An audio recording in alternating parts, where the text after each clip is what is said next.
Hoy, si preguntas por relaciones pasadas, es muy probable escuchar la misma palabra: ex narcisista, jefe narcisista, amigo narcisista, padre narcisista.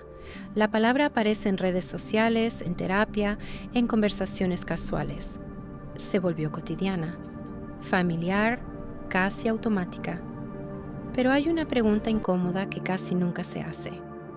¿De verdad vivimos rodeados de narcisistas? ¿O estamos usando una palabra que es clínica como una etiqueta emocional? Porque cuando una palabra empieza a explicar demasiado, tal vez está empezando a perder su significado.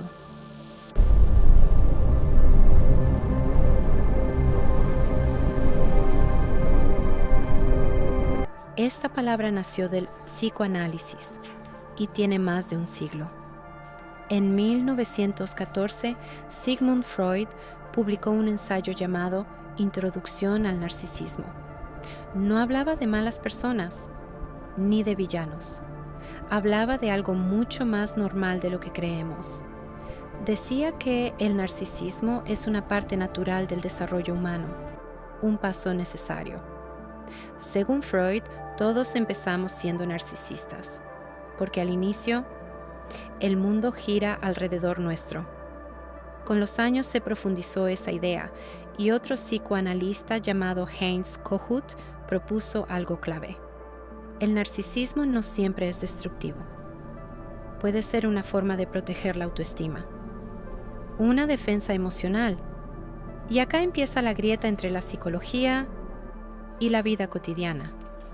Porque si todos tenemos algo de narcisismo, entonces la pregunta cambia. ¿El narcisismo es malo? ¿O depende de cuánto? ¿Estamos rodeados de narcisistas? ¿O solo estamos intentando entender el dolor con palabras clínicas? Tal vez el problema no es la palabra. Tal vez es cómo empezamos a usarla. En algún momento, ese término salió del consultorio y entró a Internet. Y en Internet, las palabras no se quedan quietas. Se simplifican, se comparten, se vuelven virales. Red flags, gaslighting, apego evitativo, narcisista. Conceptos complejos convertidos en lenguaje cotidiano. Y eso no es necesariamente algo malo. Por primera vez, millones de personas empezaron a hablar de salud mental, a ponerle nombre a cosas que antes no sabían explicar. Pero toda simplificación tiene un precio. Cuando una palabra se vuelve popular, también se vuelve imprecisa. El narcisismo dejó de ser un concepto clínico y empezó a ser una explicación rápida. Una forma de entender lo que duele, una forma de cerrar una historia, una forma de encontrar sentido. Porque aceptar que alguien nos lastimó es difícil. Aceptar que no entendemos por qué es aún más difícil. Las etiquetas ofrecen algo muy tentador: claridad. Y la claridad tranquiliza. Pero a veces, la claridad puede ser una ilusión. Porque explicar no siempre es comprender. Y nombrar algo no significa haberlo entendido. No todo egoísmo es narcisismo. No toda falta de empatía es narcisismo. Y no toda persona que nos lastima es narcisista. En psicología existe algo llamado trastorno narcisista de la personalidad. Es un diagnóstico complejo, raro y mucho menos común de lo que Internet sugiere. Requiere patrones persistentes, años de comportamiento, impacto profundo en relaciones y vida cotidiana. No una discusión, no una ruptura, no una decepción. El problema es que la palabra empezó a usarse para describir experiencias, no diagnósticos. Y eso revela algo importante. Cuando llamamos narcisista a alguien, muchas veces estamos describiendo cómo nos sentimos. Nos sentimos ignorados, invisibles, poco valorados, y el dolor necesita una explicación. Una palabra ordena la historia, le da forma. Y la palabra narcisista parece hacerlo todo encajar. Pero hay otra pregunta incómoda que aparece. ¿Y si el narcisismo no siempre es lo opuesto al amor? ¿Y si cierta dosis de narcisismo es necesaria para vivir? Porque sin autoestima, tampoco hay relaciones sanas. Y si todos tenemos algo de narcisismo, entonces la pregunta cambia de lugar. Ya no es si existen o no los narcisistas, sino ¿cuándo el narcisismo deja de ser saludable? Un cierto nivel cumple una función importante.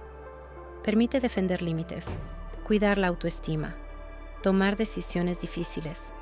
Sin esa base, vivir sería imposible.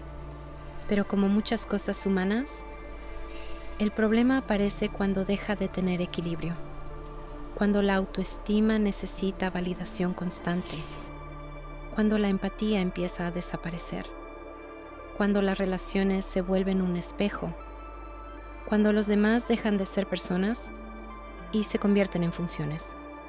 Ahí el narcisismo deja de proteger y empieza a aislar. No aparece de un día para otro, se construye lentamente, con experiencias, con heridas, con defensas, porque muchas veces detrás del narcisismo hay fragilidad y detrás de la grandiosidad, miedo. Esto no justifica el daño, pero lo vuelve más complejo que una etiqueta, más humano, más incómodo, más real. Tal vez nunca hubo tantos narcisistas, tal vez hubo tantas personas heridas, personas intentando entender relaciones que no funcionaron, conversaciones que no cerraron, historias que no tuvieron explicación. Y cuando no entendemos algo, buscamos una palabra que lo ordene. La palabra narcisista muchas veces cumple esa función. Le da forma al caos emocional, le da sentido a la decepción, le da cierre a lo que quedó abierto. Y eso no es un error, es humano. Pero cuando una palabra explica demasiado, empieza a explicar menos. Si todos son narcisistas, nadie lo es, realmente. Y cuando una palabra pierde precisión, perdemos una herramienta para entendernos. Tal vez la pregunta nunca fue si todos son narcisistas. Tal vez la pregunta es otra. ¿Qué estamos intentando explicar cuando usamos esa palabra? ¿Dolor, frustración, desilusión o simplemente la necesidad de entender por qué algo nos lastimó? Tal vez no vivimos rodeados de narcisistas. Tal vez vivimos rodeados de personas que solo están intentando entenderse.